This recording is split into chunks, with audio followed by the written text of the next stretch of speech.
ఉందా లేదా ఆలోచన చేయండి. ఇవాళ మీరు ఆలోచన చేయండి. జగన్ అయినా, బాబు గారైనా, పవన్ కళ్యాణ్ అయినా మోడీని ఎదిరించి నిలబడే శక్తి వాళ్ళకు ఉన్నదా?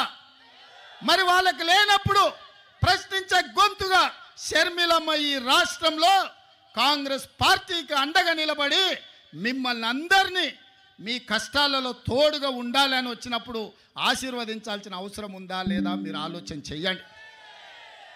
ఇవాళ పాలించే నాయకులు కాదు, ప్రశ్నించే గొంతు కావాలి. మీ తరపున నిలబడి కొట్లాడే నాయకురాలు కావాలి. వైఎస్ఆర్ వారసు రావాలి. వైఎస్ఆర్ గారి ఆశయ సాధన కోసం పనిచేసే వాళ్ళు ఉండాలి అంటే షర్మిలమ్మకు అండగా మీరు నిలబడాలి.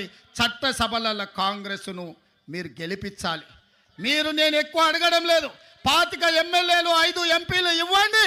మీ విశాఖ ఉక్కు ఒక ఇంచు కదలకుండా కొట్లాడుతుంది. నిటారుగా నిలబడి ఎవరినైనా చొక్కాబట్టి మీ హక్కుల కోసం షర్మిలమ్మ ప్రశ్నిస్తుంది. మీ నిధులు మీకు తీసుకొస్తుంది. మీ సంక్షేమం మీ ఇంటికి నడుచుకుంటూ వస్తుంది. చట్టసభలల్లో మీరు అవకాశం ఇవ్వండి.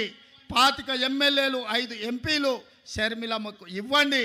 ఎట్లా మీ సమస్యలు పరిష్కారం కావో, ఎట్లా మీ రాజధాని నిర్మాణం కాదో, ఎట్లా పోలవరం పూర్తి కాదో, ఎట్లా ఎవడన్నా వచ్చే విశాఖ ఉక్కును ఎట్లా కొల్లగొడతారో షర్మిలమ్మ చూసుకుంటుంది, కంచేసి కాపాడుకుంటుందని చెప్పి నేను సంపూర్ణంగా విశ్వసిస్తున్నా. ఇవాళ నిజమైన వైఎస్ఆర్ అభిమానులకు, కాంగ్రెస్ పార్టీ కార్యకర్తలకు, ఆంధ్రప్రదేశ్లో అనాథగా ఆలోచన చేస్తున్న ఇక్కడి యువకులకు ఈరోజు నిర్ణయం తీసుకోవాలి.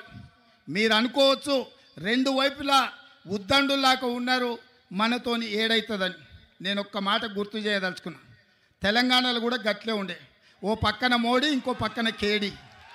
ఉప ఎన్నికలలో 3200 ఓట్లు వచ్చినాయి మాకు. ఆ ఎల్లు అన్నారు కాంగ్రెస్ పని అయిపోయింది, తట్టాబుట్ట జరుపుకున్నారు, ఉంటుంది కాంగ్రెస్ ఖాళీ అయిపోయిందని. కానీ అధైర్యపడలే, నిలబడి కొట్లాడినాం. ఢిల్లీ మోడీ మీద, గల్లీలో ఉన్న కేడీ మీద నిటారుగా నిలబడి కొట్లాడి మోడీని ఓడించినాం, కేడీని పడగొట్టినాం. ప్రజలు విజ్ఞులు, ప్రజలు తెలివి కల్లోలు.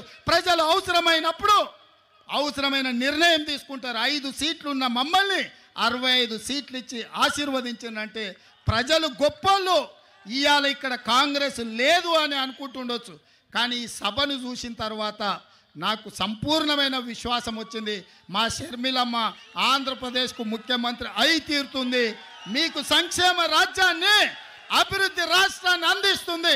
నేను తోడుగా ఉంటా. మీ పక్కనే ఉన్న ముఖ్యమంత్రిని, పార్టీ అధ్యక్షుని షర్మిలమ్మకు అండగా నిలబడతా. ఏం కావాలన్నా